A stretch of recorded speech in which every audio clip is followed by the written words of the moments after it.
produits laitiers sont nos amis pour la vie. Non, non. Nous sommes les seuls mammifères adultes, figurez-vous, à boire du lait. Avez-vous vu une vache boire du lait? La renommée des produits laitiers français s'appuie sur 3 grands piliers, la qualité, la sécurité sanitaire et la communication. En France, 37 nourrissons ont été contaminés, 83 pays maintenant sont concernés, 12 millions de boîtes retirées de la vente à travers le monde. Les Français consomment en moyenne 38 litres de lait et 47 kilos d'autres produits laitiers par an. Et on compte un peu moins de 60 000 élevages laitiers en France. Les laitages occupent donc une place importante dans notre alimentation et notre culture. Pourtant, leur qualité et leurs bienfaits pour la santé ne cessent d'être questionnés. Nous avons donc décidé d'enquêter par nous-mêmes en rencontrant 3 éleveurs laitiers à travers la France. D'où vient le lait? Qu'est-ce que du lait de qualité? Et comment est-il fabriqué?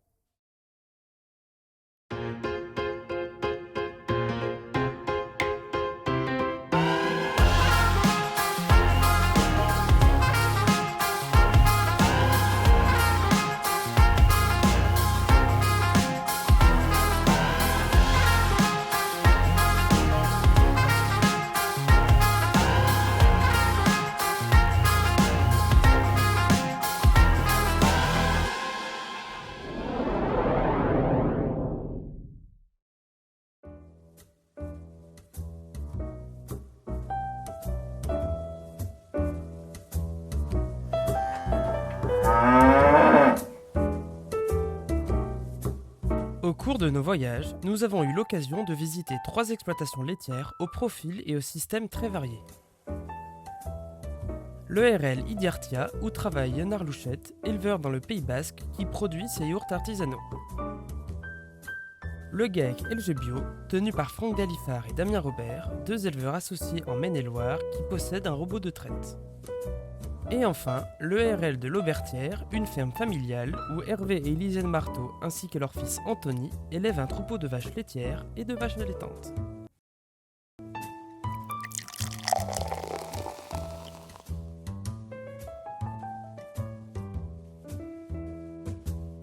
Ça commence par le sol qui synthétise des molécules qui deviennent de l'herbe, qui sont ingérées par les vaches, qui sont redécomposées et recomposées pour refaire du lait. Quand on pense élevage laitier, on imagine tout de suite la traite. Ce geste, effectué 2 fois par jour, chaque jour de l'année, rythme le quotidien des éleveurs. D'une ferme à l'autre, il est réalisé de manière très différente. Par exemple, Franck et Damien ont opté pour une traite robotisée. Donc là, aujourd'hui, les vaches sont très libres dans le bâtiment. En fin de compte, elles viennent se faire faire si elles veulent. Donc il y a 2 styles de traite robotisée. Il y a la traite libre et une traite qui est dirigée en fin de compte. Donc une traite dirigée, du coup, la vache, il faut qu'elle passe au robot avant d'aller manger, il faut qu'elle passe au robot avant d'aller se coucher, il faudrait qu'elle passe au robot avant d'aller boire. Donc nous, on n'a pas voulu ça, donc on a choisi vraiment la traite libre. Donc la vache, elle vient si elle veut. Alors oui, une vache pour faire du lait, il faut un veau, parce qu'a priori elle fait du lait pour nourrir son veau. Donc si elle n'a pas de veau, elle n'a pas de lait. La lactation ou production de lait commence à la naissance du veau. Dans un élevage, la vache doit reprendre du poids et reposer sa glande mammaire pour se préparer à une nouvelle lactation. Ainsi, l'éleveur provoque l'arrêt de la lactation autour de 10 mois. La vache recommence à produire du lait 2 à 3 mois plus tard, suite à la naissance d'un nouveau veau. C'est par ce cycle de reproduction que nous pouvons boire du lait toute l'année. Moi je pratique l'insémination artificielle, j'ai pas de taureau. Parce que mes vaches elles doivent marcher aussi, mon troupeau il marche sur la route, tout ça. Et, le taureau c'est toujours délicat quand même. Voilà. La plupart du temps, les inséminations sont pratiquées par des techniciens de centres d'insémination qui viennent sur la ferme. Mais il existe d'autres options. Suite à ma formation, j'ai fait un CS lait. J'ai appris à inséminer, donc c'est moi qui le fais sur l'exploitation. On a notre bonbonne, donc avec différentes doses, différents taureaux. On choisit selon nos critères en fait. Donc différentes races, différents taureaux. On établit un plan d'accouplement, on prévoit quel taureau part pour quelle vache. Et puis du coup on insémine, on insémine nous-mêmes en fait. Il n'y a plus la personne extérieure qui vient inséminer. Et par contre les échographies on fait.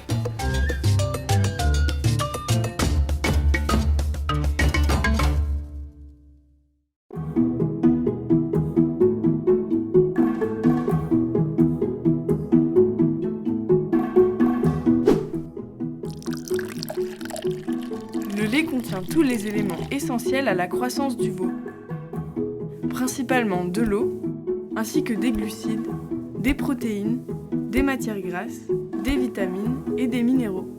Pour définir la qualité du lait, il faut comprendre précisément comment il est utilisé par l'homme en temps normal. Nous voyons qu'il ressort 3 caractéristiques propres à la qualité. La qualité sanitaire, le lait est propre à la consommation humaine. La qualité technologique, qui correspond à la possibilité de transformer le lait, que ce soit en fromage, en yaourt ou autre. Et enfin, la qualité nutritionnelle, qui correspond à son goût et aux apports de nutriments qu'il peut permettre. Bon, tout ça c'est très bien, mais concrètement, comment les éleveurs définissent-ils la qualité de leur lait ? Sur une qualité de lait, en fin de compte... Oui, c'est ça, tu as la matière grasse, tu as la matière protéique. Le prix payé, il y a un prix de base.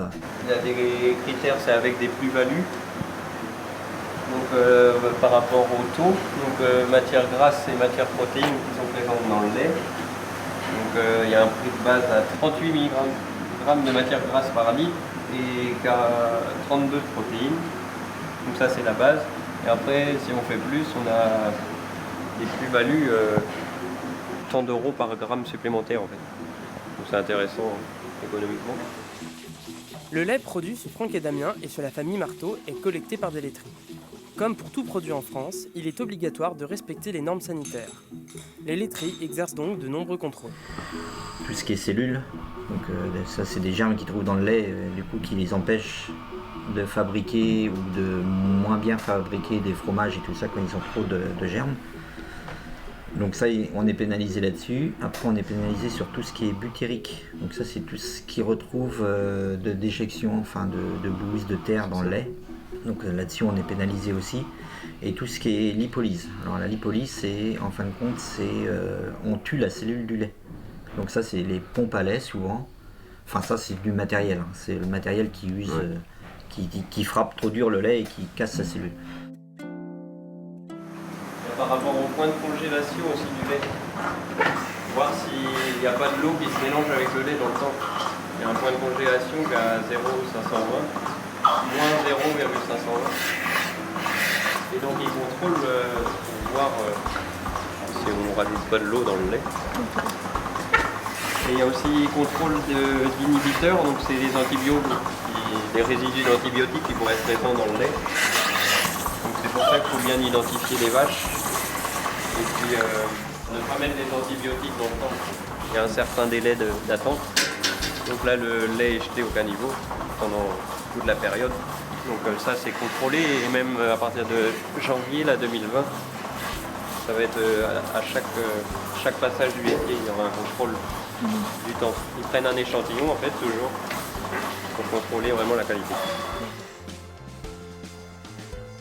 Je pense aussi qu'en forçant la quantité, en cherchant de la productivité par animal, on les fragilise, mais je pense aussi on fragilise aussi la qualité des protéines, même si on a des bons taux protéiques et des choses comme ça. Il y a la qualité des protéines. Oui, par rapport à la qualité du lait, après, plus les vaches sont propres et d'une bonne ambiance, plus c'est facile de faire de la qualité, notamment qualité au niveau des butériques par exemple. Bon, la butérique c'est plus en rapport avec le silo d'ensilage, s'il y a de la terre dans le silo, donc que les vaches consomment ce maïs, après par leur bouse elles sécrètent des butériques qui peuvent se retrouver dans le lait, parce que même quand on nettoie les trios, c'est toujours la poussière qui peut contenir, la poussière de bouse qui peut contenir des butériques. Donc on nettoie leur litière toutes les semaines, une fois par semaine. On amène environ 8 à 10 kg de paille par vache par jour. C'est une multitude de facteurs en fait. Donc plus les animaux sont en bonne santé, mieux ça se passe. Nous, au niveau qualité de lait, aujourd'hui on tourne très bien au niveau taux production. On a le souci des cellules du coup qui est assez récurrent parce que on est sur un élevage ou un bâtiment où il y en a toujours eu un peu, donc on a fait beaucoup d'améliorations au niveau sanitaire et terre, la mise à la terre du bâtiment, et on voit qu'on a toujours ce petit déclic, et c'est pas forcément clinique sur les vaches quoi. principe qu'on a relié tout ce qui était métallique à la terre pour éviter d'avoir des courants magnétiques dans le bâtiment. Parce qu'il faut savoir que les animaux, les vaches, ressentent 7 fois plus que nous le courant magnétique. Donc nous on peut toucher des tubes, on dit bah non il n'y a rien dedans. Sauf que la vache est 7 fois plus sensible que nous. Et donc en surface elle a les 4 sabots tout le temps. Donc quand elle ressent, ça peut être très sensible. Finalement, la qualité du lait dépend de multiples facteurs. Est-il si facile de faire du bon lait ?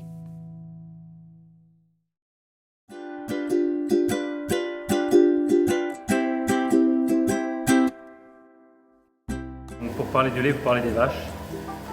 Pour parler des vaches, il faut parler de ce que mangent les vaches et comment on fait pousser ce que mangent les vaches. Donc moi je dirais que tout commence là. Bon, la base, une vache c'est d'abord un ruminant et elle a vraiment un appareil digestif qui est vraiment fait pour valoriser l'herbe et la fibre. C'est vraiment sa spécificité.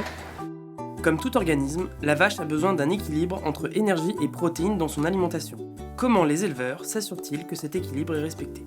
Quand on sème nos prairies, on essaye d'équilibrer entre légumineuses, graminées. Et puis après, c'est un peu ça qu'on fait sur nos prairies qui durent 5 ans. Ça, c'est des prairies de fauche, foin. Après, on travaille sur des prairies naturelles. Donc là, c'est de l'herbe qu'il y a depuis 50 ans dessus. Donc là, on a toutes sortes d'herbes, du pâturin, Donc c'est de l'herbe qui est équilibrée elle-même en fin de compte. Donc l'alimentation, là en hiver, elle reste tout le temps en bâtiment, parce que c'est trop mouillé pour qu'elles aillent pâturer dehors. Donc c'est alimentation en silage de maïs, donc la moitié de maïs, la moitié de métail, en silage de métail. Et de l'enrubanage en complément, donc là c'est un enrubanage de luzerne, donc qui est riche en azote et riche en fibres. Donc ça marche bien au niveau santé, au niveau production aussi. Oui, ça passe déjà par l'observation, beaucoup. On essaie là, de plus en plus. On fait des essais au niveau tout ce qui est homéopathie et huile essentielle. Donc, après, on n'a pas toutes les connaissances, c'est assez complexe comme milieu, mais on a des vétos qui développent un peu ça, donc c'est déjà rassurant et puis ils conseillent, ils savent conseiller. L'homéopathie, c'est plus tout ce qui est, par exemple, l'édème ou du sang dans un quartier quand elle s'est pris un coup. Ça, c'est des petites choses qu'on peut se passer de. Il n'y a pas besoin d'antibiotiques, c'est pas des infections. Donc ça marche, ça fonctionne plutôt bien, on en est content. Après, les huiles essentielles, c'est plus tout ce qui est problème de santé de la mamelle, soit des mammites ou des cellules. Donc on a du mal à se passer vraiment quand c'est des mammites, des antibiotiques. Ça dépend de la gravité de la mamite. Les cellules, on peut faire des essais d'huiles essentielles, c'est moins grave. Mais une infection vraiment grave, il n'y a pas de choix. Pour nous, il faut mettre un antibiotique. Mais après, je pense à la bonne santé, ça passe vraiment par l'alimentation. Et donc ça limite vraiment l'utilisation de médicaments après. Au niveau des soins des animaux, donc on est sur des conduites alternatives au niveau médicaments. Donc soit on les soigne avec des huiles essentielles, donc on est très préventif sur les maladies en fin de compte. Et puis tout ce qui est le mal-être de l'animal, si elle a vraiment des problèmes de hanche, tout ça. Là on fait appel à un ostéopathe qui passe à peu près, on va dire, 3 à 4 fois l'année. La bonne santé de l'animal commence dès la naissance. Du coup, là on est dans la nurserie, donc c'est là que viennent les veaux laitiers, donc une fois que les vaches les ont fait, on veut les. Donc on les sépare de la mère, donc dès le vélage en fait. On leur donne du colostrum. On récupère en fait le premier lait de la mère qui est très riche en anticorps. Donc il faut qu'ils en consomment un maximum dans les 10 heures qui suivent le vélage. Parce que c'est là que l'intestin est le plus ouvert à la réception des anticorps. Et après, la deuxième traite, le lait est déjà beaucoup moins riche en anticorps. Et le veau aussi, l'intestin est déjà beaucoup plus perméable. En plus de la santé globale de l'animal, les éleveurs veillent à ce que les mamelles des vaches soient saines et propres. La mamelle bien propre, c'est parce que c'est du lait qui est consommé par les hommes, donc il faut que ce soit le plus propre possible. C'est un produit alimentaire, donc il faut faire ça assez propre. Et puis on est payé en fonction de la qualité. Donc nettoyage des trayons, donc là on est sur avoir une mamelle propre avant de mettre le manchon. Et désinfection des trayons, c'est parce que du coup nos animaux sont très libres dans le bâtiment et donc ils peuvent aller se coucher juste après une traite et c'est infecté assez vite. Donc du coup on protège un peu le sphincter. Donc là on utilise un trempage après la traite. Donc deux produits différents, un le matin qui est plus désinfectant et un soir plus cosmétique pour la qualité des trayons, pour adoucir la peau des trayons. Ça peut les irriter, le froid et l'humidité. Et donc ça fait une barrière protectrice en plus pour limiter les contaminations après la traite, puisque le sphincter il est ouvert, il met une demi-heure à se refermer environ. Donc entre les deux, il peut y avoir des contaminations. Une vache bien alimentée, en bonne santé et dans un environnement sain produira du bon lait. Mais il ne faut pas oublier que sa capacité à produire du lait est aussi inscrite dans ses gènes. On a donc demandé aux éleveurs ce que signifiait pour eux une bonne génétique. On choisit des taureaux donc, essentiellement en Primostein. On est en train de voir là un petit peu, on fait un peu plus de croisement pour amener de la rusticité, augmenter les taux et améliorer l'état corporel aussi des vaches. Parce que les Primostein c'est des vaches assez sensibles, si elles manquent un peu, elles fondent assez vite, donc elles maigrissent assez vite. Et donc on choisit en fonction des taux parce que c'est important, il faut qu'elles aient des bons taux, c'est une plus-value sur le lait, on est payé en fonction des taux. Au niveau de la santé mamelle, pour limiter les mammites, au niveau de la locomotion, parce qu'elles marchent beaucoup pour aller au pâturage, donc il faut qu'elles aient des bons membres, des bons sabots pour marcher et pas être embêtées. C'est un peu le point faible, je dirais en ce moment. Surtout en période de pâturage, on avait pas mal de problèmes de pattes. Donc c'est dû à, oui, sûrement pour moi pas assez de cornes et du coup elles sont assez fragiles. S'il y a une pierre, je pense que c'est dû à ça. L'éleveur peut également choisir la génétique et la race de son troupeau pour d'autres usages que la production de lait. Donc dans ces vaches, il y a les Montbéliardes qui sont les laitières et donc il y a aussi quelques béarnaises. Les laitières, je ne peux pas les amener en estif parce que je les trais et je ne suis pas équipé là-bas pour les traire et c'est pas l'objectif. Donc ce que je fais, c'est que j'envoie les vaches que je ne trais pas. C'est-à-dire, c'est ou des vaches taries, mais bon, c'est assez compliqué, mais souvent c'est les génisses en fait. Donc un an, les génisses, elles vont en vacances à la montagne. Voilà. Et en fait, les béarnaises, le problème à la montagne, il faut connaître le parcours. Donc ça s'apprend d'une année sur l'autre. La vache, elle va à la montagne, elle connaît le parcours, c'est la zone où elle va aller. Elle va se l'approprier, l'année suivante elle va mieux se l'approprier, la troisième année elle va le connaître. Voilà. Et pour le connaître, en fait, elle suit celle qui a été l'année d'avant. Voilà. Donc en fait, les béarnaises, elles y vont tous les ans, elles connaissent le parcours. Et grâce à ça, je peux utiliser, je les appelle les Sherpas en fait, les guides de montagne.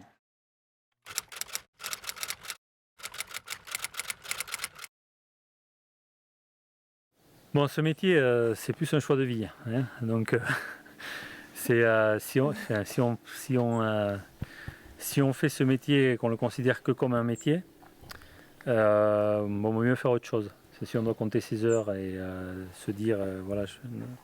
Donc, ouais, c'est vrai que c'est plus un choix de vie. Donc, autant le temps est compté hein, dans notre vie. La vie passe vite. Donc, si on peut trouver du plaisir dans ce qu'on fait et prendre du plaisir à le faire, et les belles choses, ça fait partie vraiment du plaisir qu'on prend. Travailler avec des belles choses et vivre avec des belles choses, c'est quelque chose qui est gratifiant, qui te nourrit, je sais pas. Je suis pas un poète, je suis pas un artiste, mais en tout cas ça me nourrit aussi quoi. Voilà, c'est du plaisir, tu vois, c'est du plaisir. Avec un moment ici là, c'est beau, mais c'est pas pour ça que je l'ai choisi. Mais il se trouve que les choses, il se trouve que souvent les choses qui sont porteuses de vertu, elles sont belles aussi.